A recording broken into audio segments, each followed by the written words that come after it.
If you're trying for a healthy diet, chances are you're eating plenty of nutrient-rich leafy greens. They can also, though, carry E. coli and other harmful bacteria, so you have to be careful. Yeah, Josh Sprider in Consumer Reports explains the root of the problem and how to protect yourself.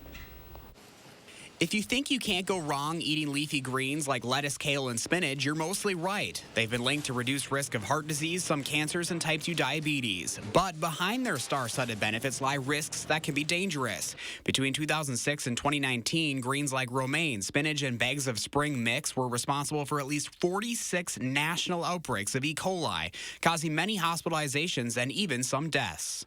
So here's the challenge. We want people to eat these green vegetables, these healthy leafy greens, but they're easily contaminated by bacteria. Bacteria that come from animal feces can get into the foods we eat. Many greens, especially romaine lettuce, are grown in California and Arizona. For leafy green farmers, keeping fields free from dangerous bacteria is a challenge. You're always worried about contamination with animals. If you're growing outside, even just wild birds kind of flying overhead, you have the risk of Salmonella, E. coli. It is important for farmers to take steps like keeping animals away from fields, sanitizing equipment and boots, and wearing gloves. But even with these precautions, it's still possible for contaminants to end up on the greens. So should you stop eating leafy greens? Well, CR says that for most people, the nutritional benefits far outweigh the potential contamination risks.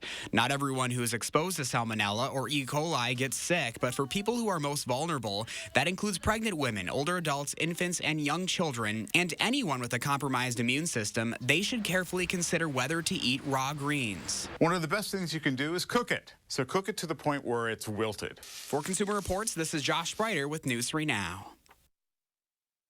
Thank you, Josh. And Consumer Reports says don't be fooled by labels that say that greens have already been triple washed. Even though the most thorough washes are primarily designed to remove dirt and grit, they can't ensure that the greens are actually bacteria-free. Wash it and cook it. Those are the best tips. Well,